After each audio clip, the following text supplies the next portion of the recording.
Nobody can say no. Go to this church in Jacksonville.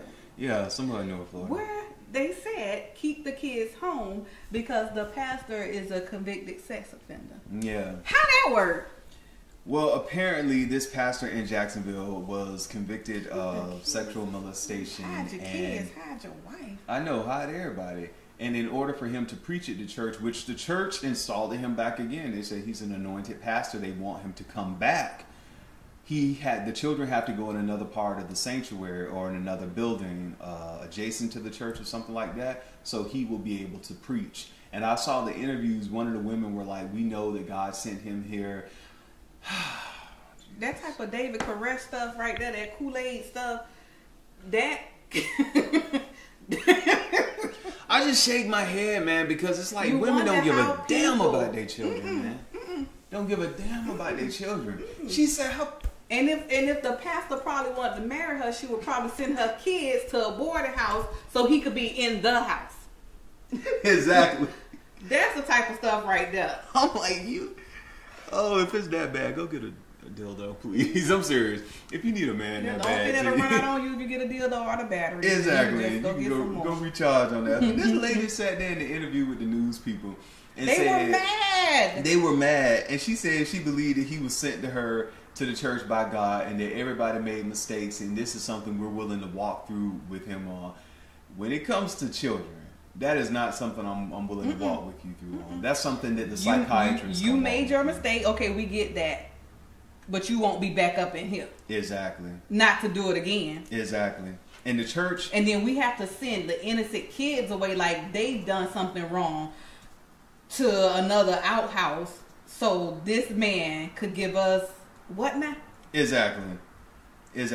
So you can it's really crazy, because I just think that it's just something that and we're not happens bashing. Too often. We're being real. We're not bashing. We're being real. Yeah. It happens too often. And this church up in Jacksonville, North Florida, I just hope that y'all get it together, because for y'all to stand by this man and to know the children's life, because when somebody's doing that repeatedly to a child or something like that, that is a sickness. That's something that they need help with. And, that's a whole program in itself. I mean, those type of people have case managers who go out and check on them to make sure they're so many feet. Down here, you got to be 2,500 feet away from a school or church or any place where children reside. So I don't know what their law is, because if they just going right next door to a building, then it must be like 500 feet or something like that. But it's just real sad, man. And for this church, man, but this is what some churches do. I mean, what can you do? Everybody believe. And then I think it's in Jacksonville too. The gay pastor, but it's a lady. It's a lady now, and they were saying, and see, that's the thing. This double standard stuff. You want to fight against this lady that is with some.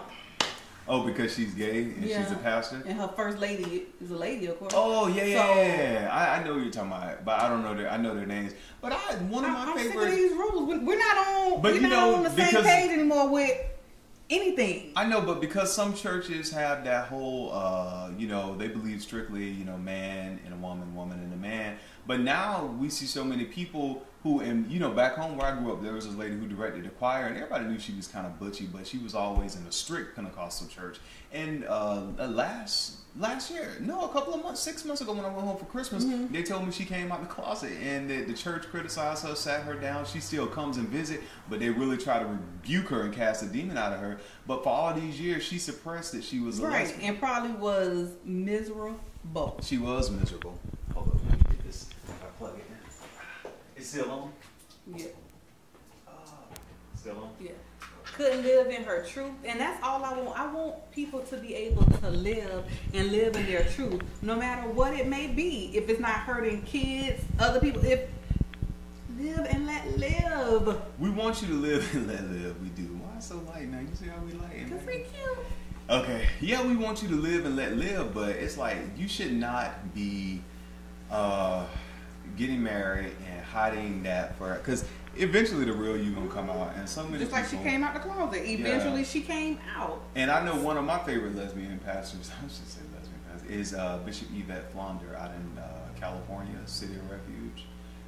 in San Francisco, I think it is. Yeah, and that lady could preach. She, you know that song, "Thank You Lord for All You Done for Me." It's an old song, but she sang that with the Hawkins singer. She's really good teacher too, profound teacher. To me, you know, everybody got to answer to God for themselves. I ain't got room to judge. I'm trying to live my life myself. I ain't got room to judge nobody.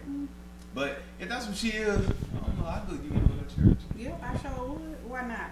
If the word is good. Oh man, like you gonna listen to that Beyonce? If Jesus says yes, nobody can say no. If Jesus says yes, twerk. You gonna twerk on this song? You gonna twerk really? Really?